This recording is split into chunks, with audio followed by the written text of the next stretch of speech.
काशी हिंदू विश्वविद्यालय में देखिए इस तपन में ऐसी स्थिति है।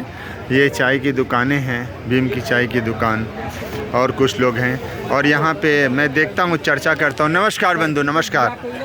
नमस्कार गुरुजी, नमस्कार। ये देखिए, ये सुनने को तैयार न रहे, ऐसी गर्मी है। ये बताइए, सरकार बना दिया आपने, अब चलेगी या नहीं, ये बहुत बड़ा प्रश्न है। कुछ कहें आप। सरकार जब तक है तब तक तो चलेगी ना। गजब कह रहे हैं आप, लेकिन चल कैसे रही है? हाँ? क्योंकि एक मोदी तरफ जब तक है। हाँ? अरे भाई, एक फिल्म सरकार की बनी थी। हाँ? तो सरकार जब तक रही तो सरकार की सरकारी चली जो है। हाँ? उसके बाद जो उनके आगे अभिषेक बच्चन आ गए। तो मोदी जब तक है तब तक सरकार चलेगी। मोदी के बाद योगी जी आएंगे। योगी जी को ही लाएंगे आप? एकदम। मानेंगे नहीं? नहीं, योगी आ रहे हैं। गजब आप कह रहे हैं। अच्छा, दूसरी चीज़, ज़रा एक बात बताइए। बहुत बड़ा सेटबैक तो युवाओं को लग रहा है कि नीट का एग्ज़ाम जो डॉक्टर के लिए होता है, एनटीए ने लिया था, सारे लोग अब जान गए कि इसमें फर्जीफिकेशन हुआ है, फिर भी एक सहमति नहीं बन पा रही न्यायपालिका के द्वारा, कार्यपालिका के द्वारा, ठीक है, या सरकार के द्वारा, कि इसको कैंसिल करके नया एग्ज़ाम लिया जाए। कुछ कहेंगे आप? जहाँ तक आज के अखबार में दिया हुआ है कि सुप्रीम कोर्ट ने एनटीए की एजेंसी को और भी सरकार से भी जवाब मांगा है। लेकिन जवाब मांगने के साथ उसने कहा है कि काउंसलिंग नहीं रोका है। जब काउंसलिंग नहीं रोका है, इसका मतलब है कि आप ग्रीन सिग्नल दे दिए, 50% से ज़्यादा ग्रीन सिग्नल दे दिए।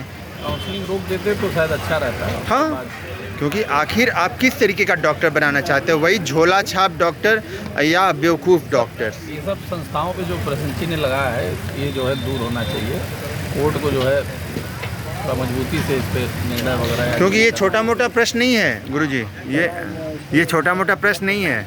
क्योंकि जो डॉक्टर हमें देखेंगे, आखिर उन्हीं के जीवन के साथ ऐसा खिलवाड़, आपका क्या विचार है? नहीं, इसमें बहुत ज़्यादा तो हम नहीं बता सकते। नहीं बता सकते सर, आप बताएं। ये तो जांच का विषय है। अगर ऐसा हुआ है तो जांच का विषय, रोक कर जांच का विषय होना चाहिए, या एकदम जांच का विषय जैसे सरकारी महकमा जांच करती रहती है और काम भी आगे बढ़ता रहता है, और जांच पे आदरणीय मोदी की सरकार में सब कुछ अच्छा है। सर अब आप बताएं, कुछ इस पे बात रखें।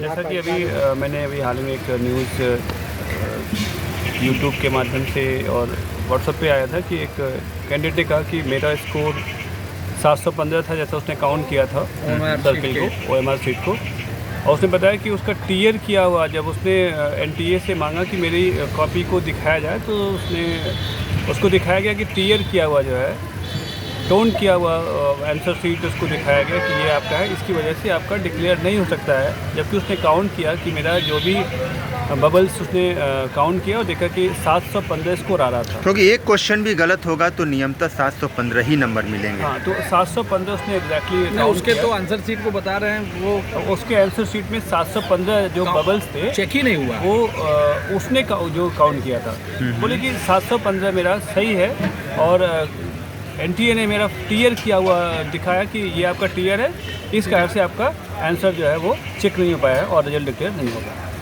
अच्छा, एक भैया आप कैसा मान रहे हैं इस एनटीए को बेकार का? या तो एनटीए क्या है? एनटीए तो हमारे ख्याल से 2-4 कमरों का एक ऑफिस है। एनटीए तो खुद तो उसके आदमी तो है नहीं, तो एजेंसी के थ्रू होता है किसी। तो और सब कौन सी एजेंसी है जो करा रही है? अच्छा, क्या आप इस मत पे सहमत हैं कि जैसे आईआईटी जेईई मेंस कराता है, उसके बाद आईआईटी एडवांस कराता है, तो क्यों नहीं एम्स भी एक एडवांस एग्जाम ले? आईआईटी में भी प्रॉब्लम है। आईआईटी के बच्चों ने भी इस तरह का चलाया था एक, लेकिन उसमें कुछ हुआ नहीं। अभी में भी कुछ, हाँ बिल्कुल, अभी इस बार बच्चे ने बताया था। हाँ? उसमें भी प्रॉब्लम है।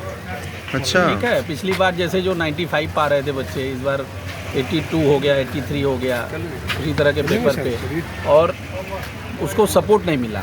अच्छा, उसको सपोर्ट नहीं मिला, तो इसलिए वो तो अभी ठंडे बस्ते में है। कोर्ट वोट में नहीं हुआ इस तरह से, लेकिन नीट का चल रहा है, देखिए इसमें। लेकिन इतना बड़ा मास स्केल पर जो एग्जाम्स हो रहे हैं, ठीक है, उसको लेकर मतलब भविष्य पूरा का पूरा गर्त में ही चला जाएगा। इसी सब चीज़ों को देखना है सरकार को इन 5 सालों में। सुधार जो है, प्रक्रिया को चलाना है, ज़रूरी है। बस। सर, बनारस में मुझे बताइए कि सरकार गठन के बाद बनारस में आप लड्डू खाए? लड्डू खाए। खुद लेकिन खरीद के खाए ना। खुद खरीद नहीं के नहीं, खाए। सभासद ने खिलाया और हमने भी अच्छा, खाया और सभासद खरीद के दूसरों को इनके बांटा। पास से क्योंकि खिलाया। जिस दिन रिजल्ट आ रहा था उस दिन दोनों पार्टी पक्ष विपक्ष में से किसी का लड्डू नहीं बिका, नहीं लड्डू न नहीं दिखा। हाँ बिल्कुल नहीं हमने बिका। हमने अपने खरीद के भी खाया, सभासद ने भी हमको खिलाया। चलिए ये बहुत नहीं, अच्छी ये बात पता है। लगा है कि बनारस में लड्डू और शहरों में जैसे जो जिस हिसाब से तैयारी थी वो बिका नहीं लड्डू। तो हुआ क्या लड्डू है? मतलब जो भी लड्डू कुछ किए हुआ हो, क्या? जैसे भाई लड्डू हुआ क्या बताएं, लड्डू हुआ क्या? हाँ लड्डू सब अपने ही खा गए जो खा बनाने गए वाले सब ना। थे, उनके- जय श्री राम। बहुत तैयारी थी कि जैसे मान लीजिए 5,000 किलो बना, अब आज 1,000 किलो बिका। भाई भाजपा जीती लेकिन उत्साह कम है, तो 4,000 किलो सभी ने उसे बांटे होंगे, कुछ किए होंगे। और बासी बटी। चलिए आप बने रहें और इन लोगों के द्वारा समय समय पर हम क्या मत है जिससे ये लोग सहमत हो या असहमत हो ये दिखाते रहेंगे। बहुत बहुत धन्यवाद।